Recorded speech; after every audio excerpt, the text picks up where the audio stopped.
الموطن الثاني من مواطن الثبات عند الموت.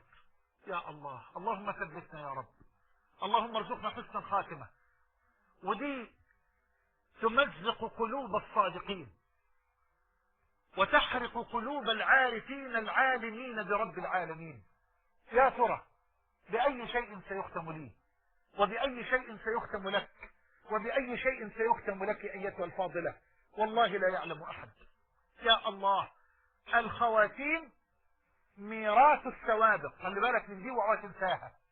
الخواتيم ميراث السوابق. يعني ايه؟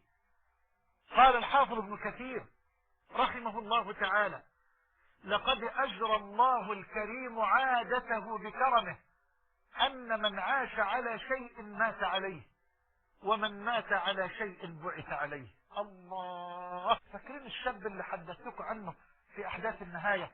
وحدثتكم عن مثل هذه المواقف أيضا في أحداث النهاية. شاب أمريكي من أصل أسباني يدخل على إخواننا في المركز الإسلامي في منطقة بروكلين في مدينة نيويورك، في مدينة بروكلين ولاية نيويورك، ويقول لهم في ترجمة حرفية تقريبا: أريد أن أكون محمدية. قالوا: من أنت وما قصتك وما حكايتك؟ قال: دلوني ولا تسألوني. اغتسل، يعني استحمى فاغتسل. انطق الشهادتين، قال: لا إله إلا الله محمد رسول الله. علموه الصلاة فصلى، فبدأ صلاة الصبح والظهر، صلى اليوم الأول واليوم الثاني واليوم الثالث، لفت بخشوعه وبطول سجوده وبكائه نظر إخواننا جميعا.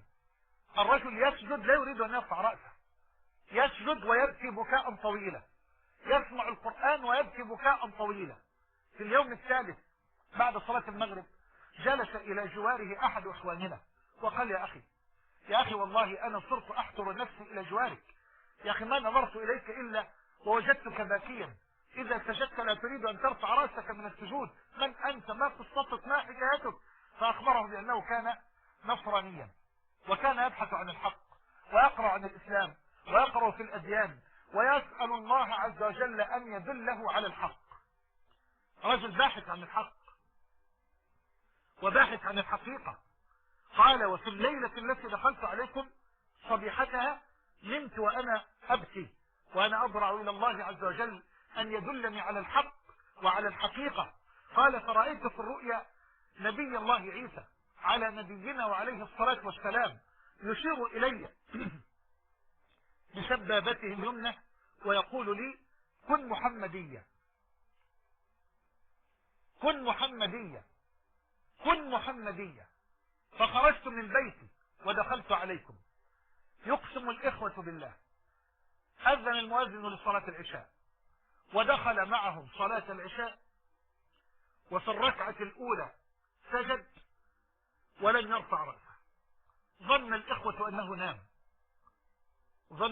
أنه نام، فلما انتهت الصلاة نادى عليه الإمام ونادى عليه الأخ إلى جواره فلم يجبهم، فقام إليه أحد الإخوة وحركه فوقع على الأرض، فلما نظروا إليه وجدوا روحه قد فاضت إلى الله جل وعلا وهو ساجد.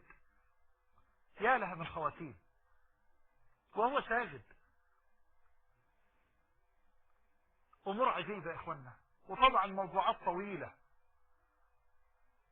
ومشاهد تخلع القلوب، لا أريد أن أطيل في هذا، لكن لو نظرت إلى الجانب المظلم الآخر أسأل الله عز وجل أن يرزقني وإياكم الثبات على دين الله حتى نلقاه. الجانب المظلم الآخر سترى العجب العجاب. من أيام قليلة جدا يحدثني إخواني في دولة ما كنت فيها في زيارة قريبة، يحدثني إخواني عن رجل تقدم ليقام عليه حكم الإعدام رميا بالرصاص.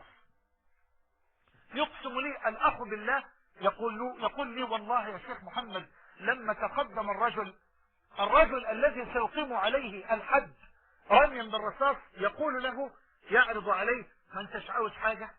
يعني كأنه أمنية أخيرة، ما انتش عاوز أي حاجة؟ فقال له: عاوز أشرب سيجارة. لا حول ولا قوة إلا بالله، سيجارة.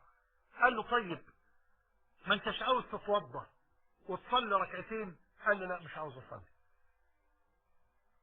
هيقتل بعد دقائق عشان تعرف ان المسألة لا ده بتوفيق الله جل وعلا. هيقتل بعد دقائق. هجيب لك تتوضى وتصلي ركعتين، تستغفر، تشهد ان لا اله الا الله، تجدد التوبة الى الله. قال له لا انا ماليش رغبة للصلاة، مانيش عاوز اصلي، ومات. وهذه هي اخر كلماته. تذكرون الرجل الذي توفي في هذا المكان وبهذه الصورة المؤلمة؟ حدثني احد طلابي في مدينة المنصورة عن ميتة ابيه. يقول يا شيخ كان رجلا قويا معافا في بدنه. يقول ما تذكرنا ابدا انه اشتكى مرضا او الما، وفي يوم من الايام شعر بألم في بطنه واراد ان يقيء، ان يخرج ما في جوفه، فدخل اعزكم الله الى الحمام ووقف ليخرج ما في بطنه على الحوض. فلما تعبت قدماه برك على ركبتيه امام المرحاض، وكلما اراد ان يخرج ما في جوفه وضع فمه في المرحاض حتى لا ينجس ولا يسيء للمكان.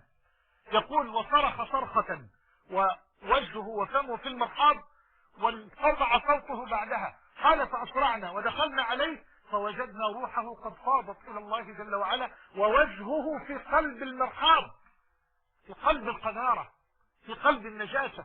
قلت الله أكبر، ماذا كان يصنع والدك؟ سل والدتك. فسألها قالت ما صلى لله قط. قلت لا أقلل من خطر الصلاة ولا من قدر الصلاة، أسألك بالله سل والدتك ماذا كان يعمل والدك، أريد عملا آخر. فذهب إليها وأقسم عليها بالله أن تخبره. فقالت له أيوة يا ابني فعلا في حاجة تانية. قال لها إيه يا أمي؟ قالت له أبوك كان بيطلع 1000 جنيه 1500 يعمل بالربا، مرابي 1000 1500، يأكل قذارة ويأكل نجاسة، فليمت وهو في القذارة والنجاسة، وهو يأكل القذارة والنجاسة.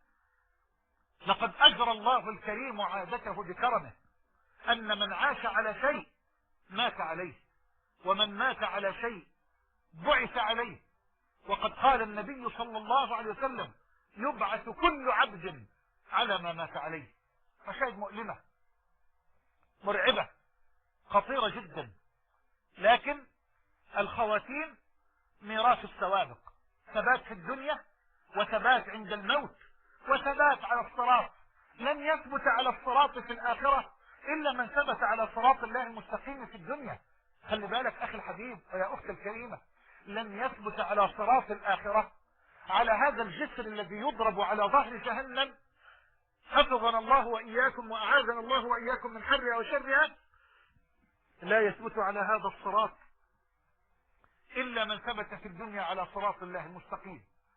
صراط الله المستقيم الإسلام، طريق النبي عليه الصلاة والسلام. خط النبي صلى الله عليه وسلم خطا مستقيما، وخط عن يمينه وشماله خطوطا متعرجة، وقال عليه الصلاة والسلام هذا سبيل الله مستقيمة، وهذه سبل، هذا صراط الله مستقيمة وهذه سبل، وعلى رأس كل سبيل منها شيطان يدعو إليه. الزم الصراط المستقيم.